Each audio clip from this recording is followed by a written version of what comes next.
Velkommen på Radio Ellekær, og velkommen til vores nye serie om danske kirker. Det er første afdeling, vi skal høre. Det er Bjarne Werther, vi har haft i studiet. I denne udsendelse har vi et overordnet tema. Vi skal høre om danske kirker, rettere bestemt danske folkekirker.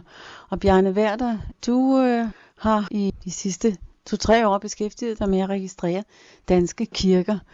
Og du har også fået oprettet en hjemmeside efterhånden. Hvordan er du begyndt at få interessen for det her? Jeg registrerer, det er så meget sagt, men vi har lavet et projekt, hvor vi kører rundt og fotograferer samtlige folkekirker i Danmark. Og det startede sådan lige på kanten af Danmark, nemlig på Færøerne, hvor vi var ude at besøge Saxum Kirke. Og der var en rigtig god historie bag ved den her kirke. Og det har ligesom givet os interessen for at finde ud af, om der var andre gode historier omkring kirkerne.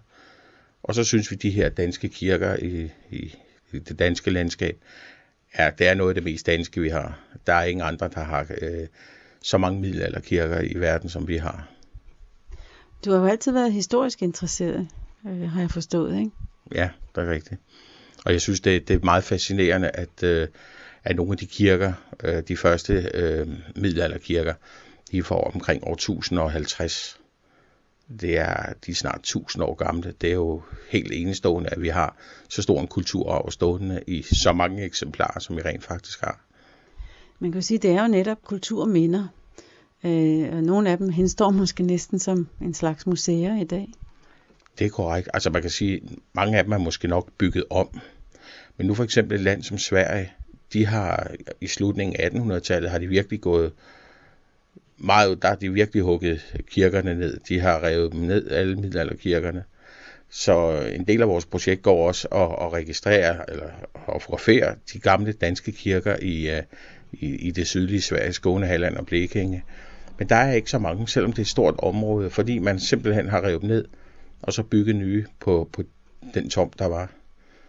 Det er jo lidt sørgeligt, når man tænker på, at så forsvinder de kulturminder, som jo er meget værd i vores historie. Helt sikkert. Det er jo meget sjovt at tænke over, at man nogle steder ligger og graver i jorden for at finde kulturminder fra middelalderen. Og der har vi altså næsten 2000 bygninger stående fra den tid, mere eller mindre. Men der er virkelig mange af kirkerne, hvor man kan se byggeskik og sådan noget helt tilbage fra den tid. Det er jo endt med, at det blev meget mere omfattende, end du egentlig havde tænkt dig i starten, ikke også? I starten, der var det bare sådan en eller anden fiks idé om, at når jeg nu kørte forbi, jeg samler, og jeg samler på alt. Og der var det jo sådan, når jeg kom forbi Vor Kirke, så synes jeg, det kunne være meget sjovt at have et billede af den. Så kom jeg forbi Ballerup Kirke, jamen, så skulle jeg da også have et billede af den.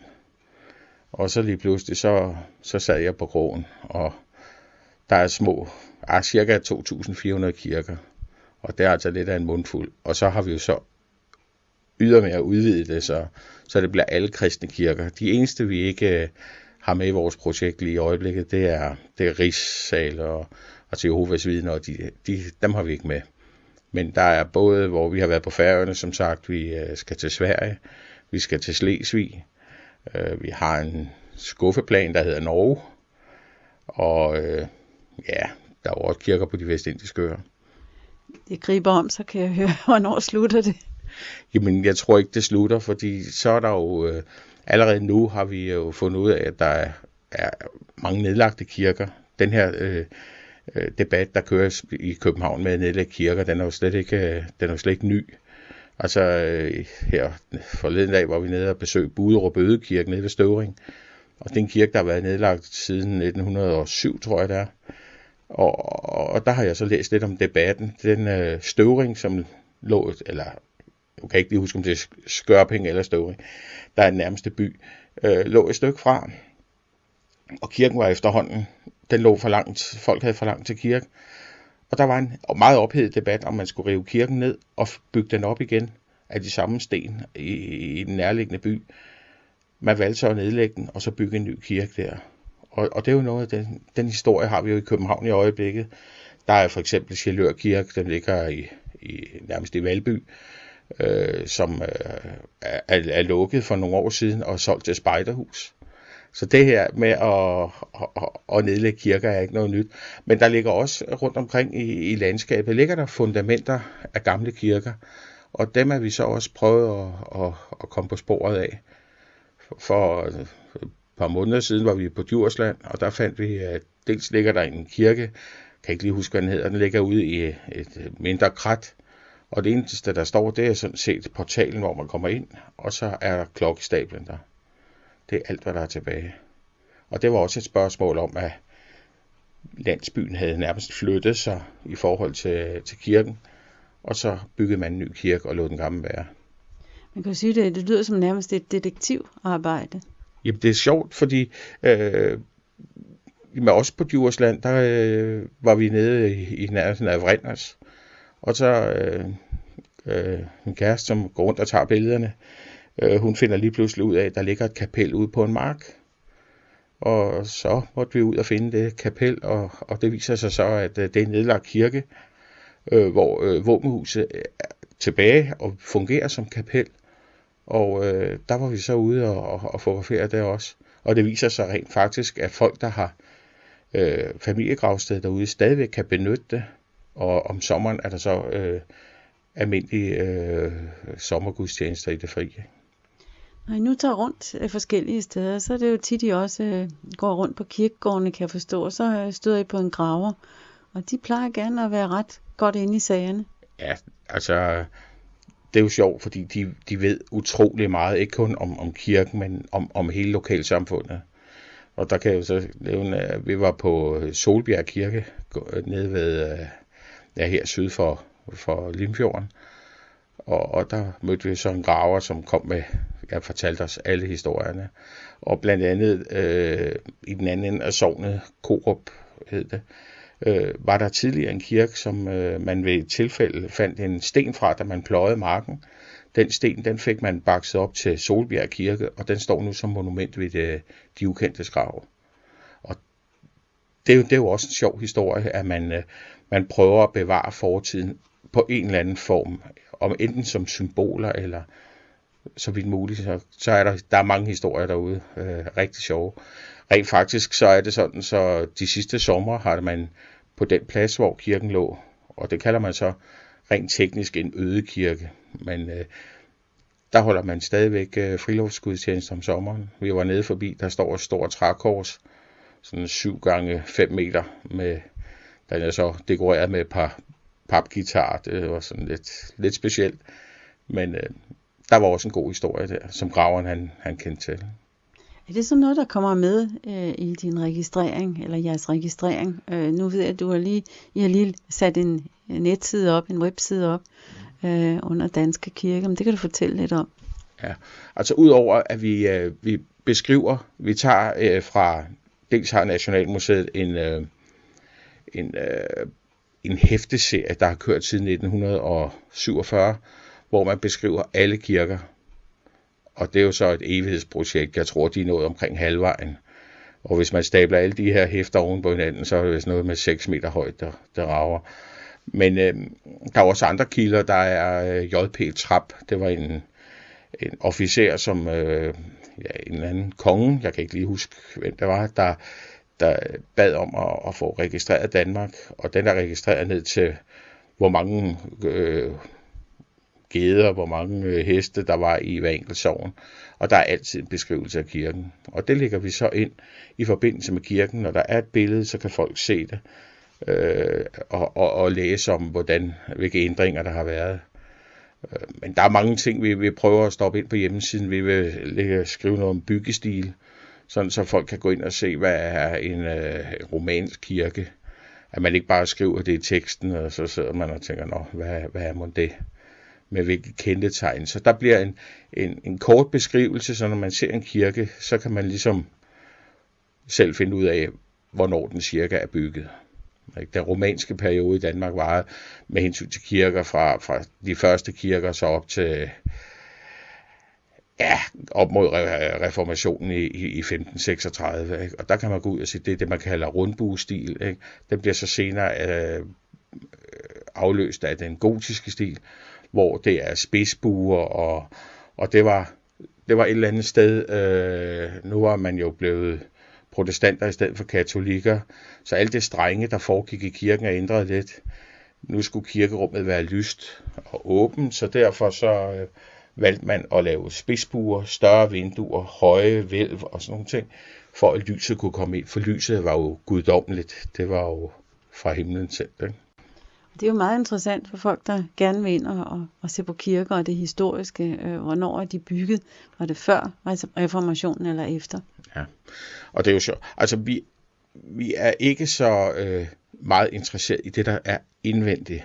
Altså inventaret, prædikestole og sådan noget. Der er ingen tvivl om, at der er også, og det kan være, det kommer, fordi når man først får en fli åben, eller løftet, så er der altså noget hele tiden.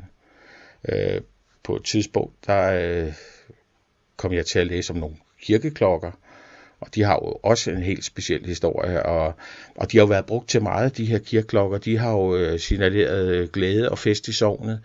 De har signaleret landesorg, når regenter er døde, når sidst, mener jeg, da kirkerne kimede, som det hedder, eller det var jo ved 2. verdenskrigs ophør. Ikke? Og det har været brugt som signalapparat i gammel tid, helt tilbage til næsten vikingetiden. Det er jo ufatteligt at tænke sig, jeg ved godt, det er lidt af en floskel, men hvis kirkerne kunne tale, hvad de havde set, det havde været helt fantastisk. Og som regel er de jo altid lagt på en bakketop. De er jo netop, fordi så kunne man se den ene kirke fra den anden, og så kunne man jo, ligesom man havde bagner, hvor man tændte ild, ikke? Så har man jo kunne signalere, hvis man har ville det. Men kirkerne har jo haft rigtig mange formål. Vi har set nogle kirker, hvor man på Bornholm er der en kirke, hvor der har været krudt på loftet af våbenhuset. Det havde man jo ikke lige troet. Der har været kornlager på lofterne. Der har været mange mærkelige ting. Noget, man ikke forbinder med en kirke. Ikke? De berømte rundkirker på Bornholm har jo været nærmest fæstningsværker.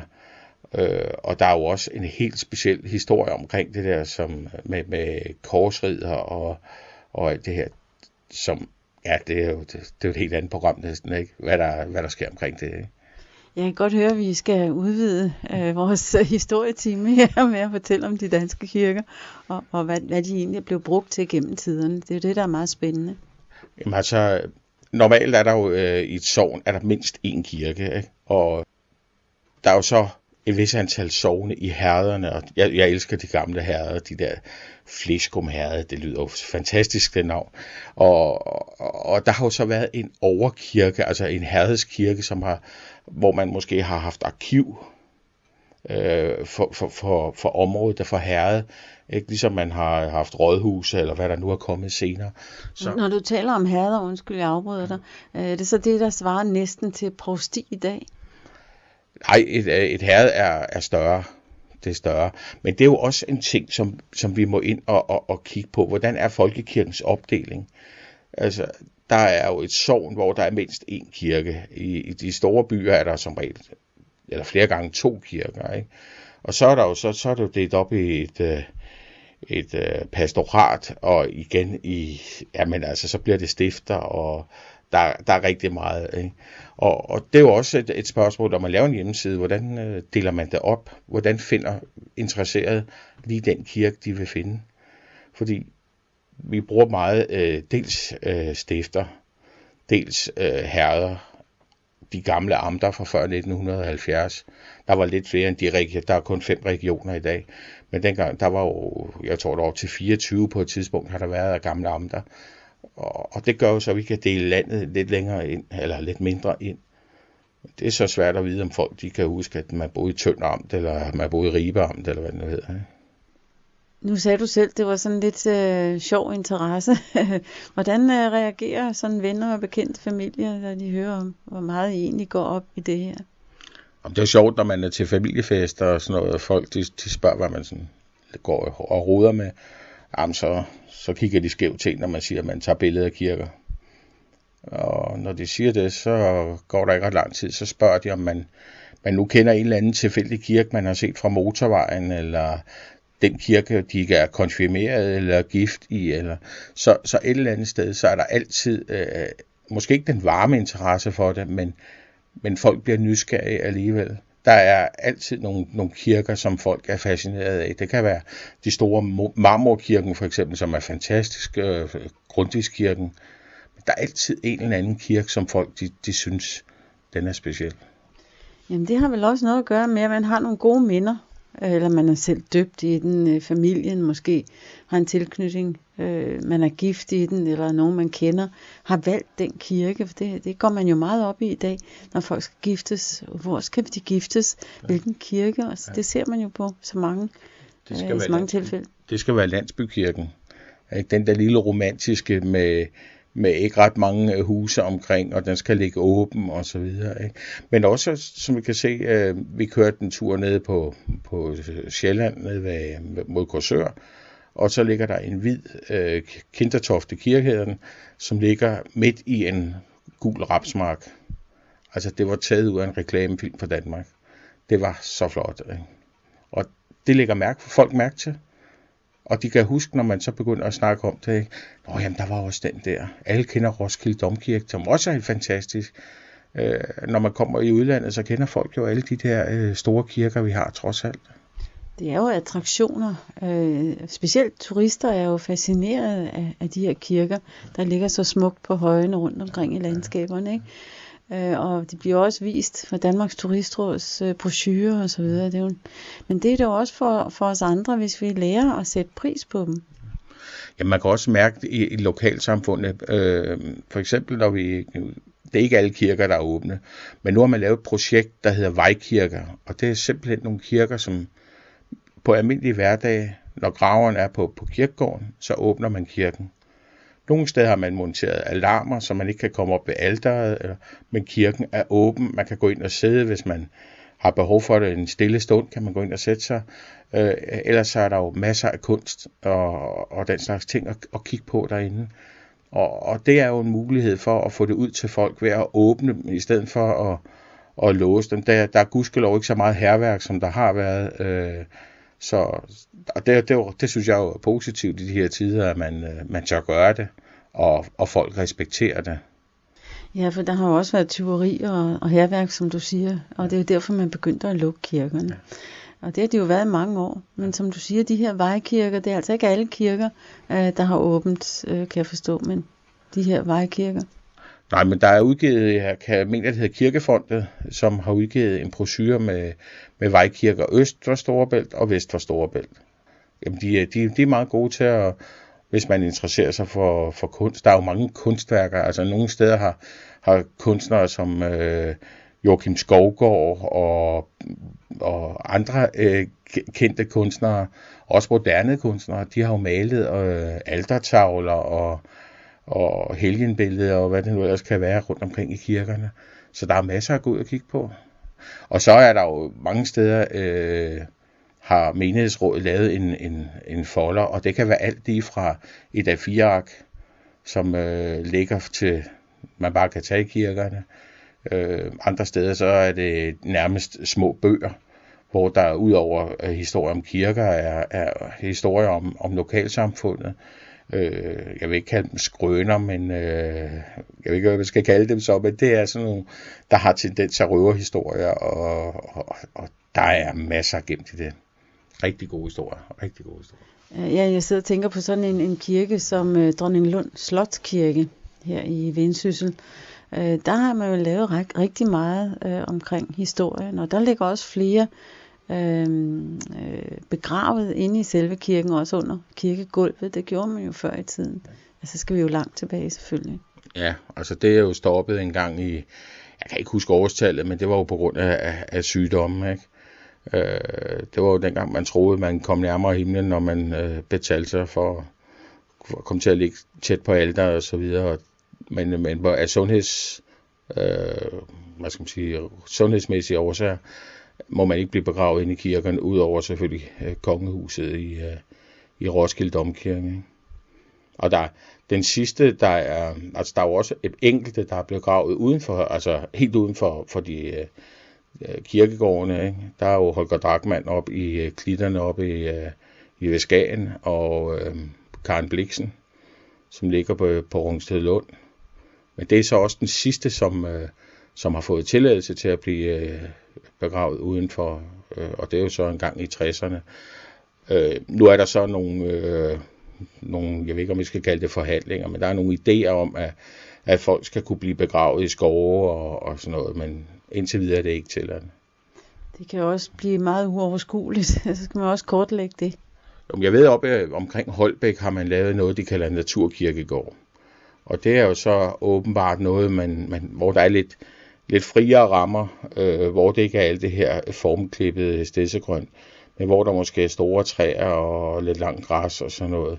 Men det er stadigvæk indviet jord, og det er måske begrænset til, ja, jeg ved ikke, hvor meget man vælger at bruge til kirkegård, men der får det hele lov til at være lidt mere naturligt, og man kan blive begravet under et gammelt bøgetræ, hvis det er det, man har lyst. Nu kommer I jo meget rundt for at registrere og fotografere de her kirker.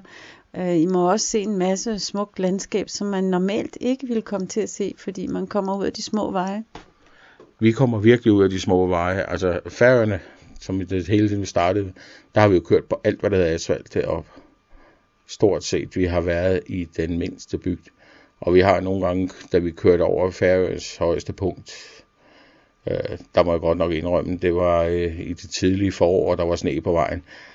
Det synes jeg ikke var så morsomt, men det er rigtigt, vi ser alt. Og nogle gange så er det jo lidt frustrerende, når man kører rundt, fordi så ser man jo den samme by, skilte til den samme by en 5-6 gange, inden man kommer der. Så har man nærmest kørt i rundkreds rundt om den, men sådan er det, når man skal have samtlige sognekirker, der ligger, og de ligger jo nogle gange tæt. Nu er vi inde på det med kirkegårde og gravpladser og sådan noget, ikke?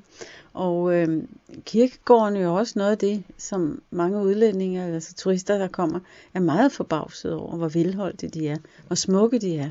For det er ikke noget, du ser, det er ikke en selvfølge i mange andre lande. Der er det jo, der er stor forskel, for eksempel i Polen, hvor det er meget, altså der kan man sige, det er, jeg ved ikke, hvordan jeg skal forklare, men det er sådan, der er meget tæt mellem gravene, der er ikke ret mange træer, det er nærmest flisebelagte gange, og så er det de her forholdsvis store, nærmest sarkofager nogle steder, eller gravmæler nærmest, og der er ikke ret meget grønt, det går vi meget op i Danmark, der er jo utrolig meget grønt, store træer og små hække rundt om, ikke? Og det er rigtigt, det er der meget forskel på. Jeg tror ikke, der er ret mange lande, der har den tradition, som vi har med, at det skal være grønt og frisk. Ikke? Ja, nærmest hyggeligt, kan man sige, ikke? Fordi med de smukke træer og busk og så videre, blomster der er, der kan man jo også høre fuglekvider og sætte sig på en bænk og bare nyde at være på en kirkegård. Det er nærmest hyggeligt. Hvorimod du går til England eller Polen, som du siger, med de store sarkofager og monumenter, der er det jo nærmest uhyggeligt. Altså man kan jo nævne Assistens Kirkegård, som sådan set er en park, og jamen, nogle steder kan man godt, blandt andet ude mod Nørrebrogade, hvor Peter von Scholten ligger, eller har familiegravmæle, og det er jo så ham, som gav slaverne fri på de vestindiske øer. Det har sådan en tendens til at være sådan lidt uhyggeligt, synes jeg. Mens andre steder, der er det jo, hvor blandt andet H.C. Andersen og Hans Scherfig ligger, der er det jo meget parklignende. Og efterhånden som begravelserne, de ryger ud på de nyere kirkegård, for eksempel i Ballerup, der har man en kirkegård, der ligger lidt yderligt i kommunen i forhold til, der er det kun de gamle familier, der får lov til at bruge deres gravsted. Og jeg kan ikke huske, jeg mener, der er en klausul om, at det om 25 år må man ikke bruge dem mere. Og så bevarer man de gamle gravminder, og så bliver det parkagtigt. Så bliver det noget med græsplæner og sådan noget. Og folk, de bruger det også. Altså, for her i tiden var det usædvanligt at se folk sole sig på en kirkegård. Jeg tror ikke, det er noget, du ser meget i Vendsyssel. Men du kan se det i København, som vi talte om før, hvor man jo også har så meget stenbrug, og som man måske har behov for det. Ikke? Men som du talte om, Assistens Kirkegård, den berømte historiske kirkegård på Nørrebro i København, hvor blandt andet H.C. Andersen og von Scholten ligger begravet, og mange andre historiske figurer. Der sidder folk og ligger og soler sig og spiser mad og det hele, næsten på gravstenene. Ja. Det er der nogen, der tager lidt andet stød af.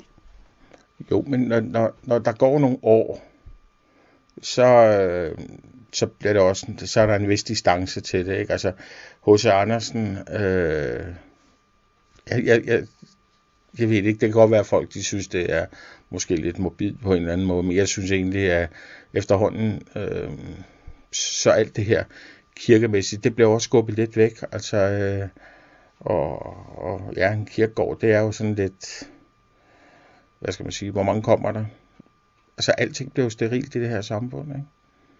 Der er det jo et af de få steder, man kan få et forhold til noget, synes jeg. Man kan sige, at H.C. Andersen er allemands eje i dag. Det er jo nævnt, hvad hedder han, Hans Scherfig også. Altså, det er jo, altså, og der, i bund og grund er det jo en sten, der er der. Der er jo nogle steder i København, hvor han sidder inde på Rådhuspladsen, ikke? Altså, jeg synes ikke, det er så galt. Altså, man skal jo selvfølgelig have respekt for det område, man er på. Det skal man altid, ikke? Men at man er på en kirkegård, hvor der står en mindesten, det synes jeg ikke er så galt. Nu indledte du med at sige, at det, der egentlig fik dig rigtig interesseret i, eller fik ideen til at registrere danske kirker, for du har haft interessen tidligere også, kan jeg forstå, det var synet af den specielle kirke på Færøerne. Ja. Og så kunne jeg jo tænke mig lige at spørge i den forbindelse, hvad var det, det syn? Jo, men det er, Saxum Kirke er en af de typisk gamle færøske kirker med græs på taget og ikke ret mange vinduer, og så sådan et lille spir, eller tagrytteragtigt spir på taget. Og den ligger ude, langt ude, man skal 10 kilometer ud af en lille vej, hvor der stort set ikke er andet end det. Så ligger der en gammel kongsskov, og så ligger den her kirke. Og i gamle dage, der måtte folk for at komme til kirke, måtte de gå over Færøfjeldet for at komme i kirke. Og det er altså rimelig højt deroppe. Men på et tidspunkt, så blev kirken overflødig og blev så pillet ned. Og så valgte man den at bære den op over fjeldet, og så bygge den i Saxum. Forskellen er så, at i stedet for, at den var af træ, inden den blev flyttet, så har man valgt, indmaden er stadigvæk af træ, men den har så fået muret ydervæggen nu. Det er sådan set forskellen. Men de er meget charmerende, de færøske kirker, de er ikke ret store, og vi har været ude i bygder, hvor der har boet 20-25 mennesker, men de har en kirke, og de bruger den. Det er jo opmuntrende at høre. Jamen, det er en meget spændende historie. Der er jo stadigvæk flere og flere kirker, der står tomme, og så er der andre, hvor der er tryk på foreningslivet.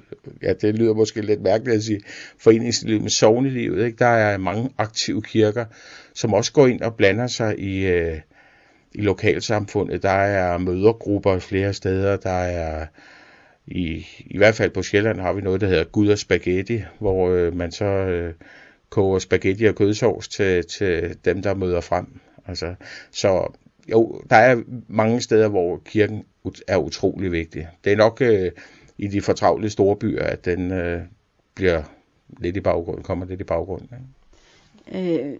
Nordjylland har jo også rejst tyndt efterhånden flere gange, og nået at registrere rigtig mange kirker for fotos af dem, men jeg har jo ikke nået det hele endnu.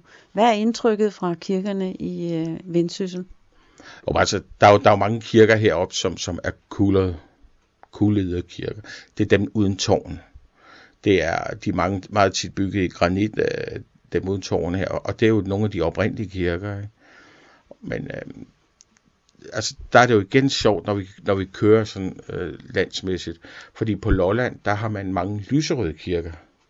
Omkring Køge er de gule.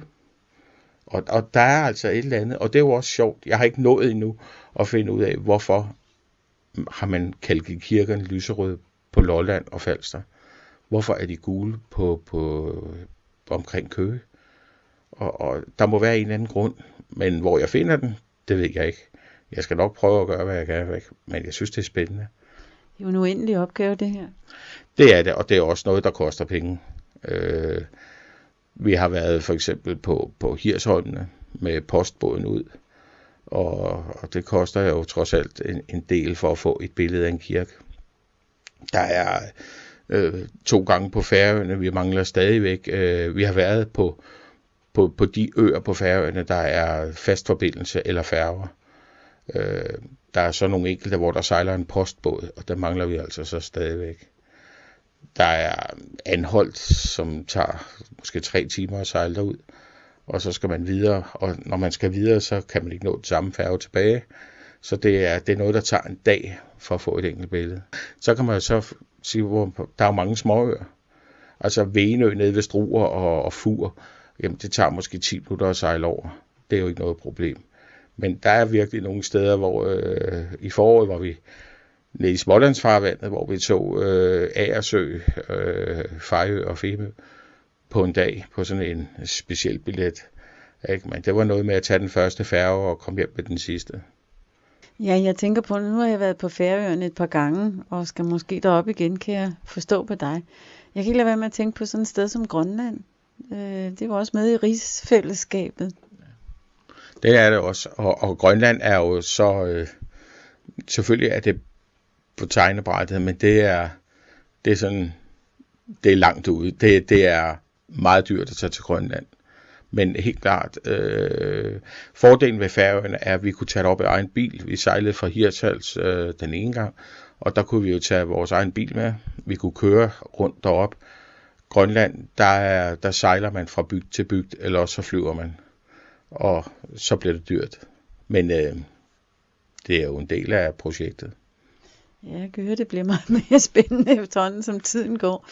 Men lige nu, hvad sker der så? Jamen altså, i øjeblikket, her hvor vejret er godt, så er det jo ud på landevejen. Vi har planer om at tage en tur til Søndervig her i september måned, bliver det vel. Og der bor vi på en campingplads, og så er det ud at tage så mange kirker som overhovedet muligt, mens der er lys til det. Og så går vinteren med at sidde og skrive alle de her ting, lægge det ind lægge det ud på hjemmesiden. Og jamen, altså, der er masser af materiale at gå i gang med. I øjeblikket har vi 1600 kirker, og det er jo, jeg tror, der er skrevet om under 100. Så der er, hvis vi får en vinter som sidste år, så er der nok at lave indendørs. Vi skal også lige have vide, hvordan kommer man ind og ser de her kirker på nettet? Jamen der kan man gå ind på danske kirker med bindestreg og så .dk. Og så går man ind, er det delt op i stifter, og der er adresser på kirkerne, hvis man har behov for det også. Men som sagt, den er forholdsvis ny, så det er begrænset for, hvad der er lagt ud endnu. For det skal vi jo også lære. Der er ingen af os, som har været bekendt med hjemmesider. Jo, og bruge dem, men ikke lave dem. Så det er jo også en opgave. Ja, men held og lykke med det. Og vi vender jo tilbage. Næste gang du er i Nordjylland, så ved jeg, så har du endnu flere oplysninger og spændende historier om kirker i Danmark. Tak for nu, Bjarne Werther. Du hørte første afdeling af serien om danske kirker. Det var Bjarne Werther, vi havde i studiet. Du har lyttet til Radio Ellekær. Det var Britt Bartsmark, der interviewede.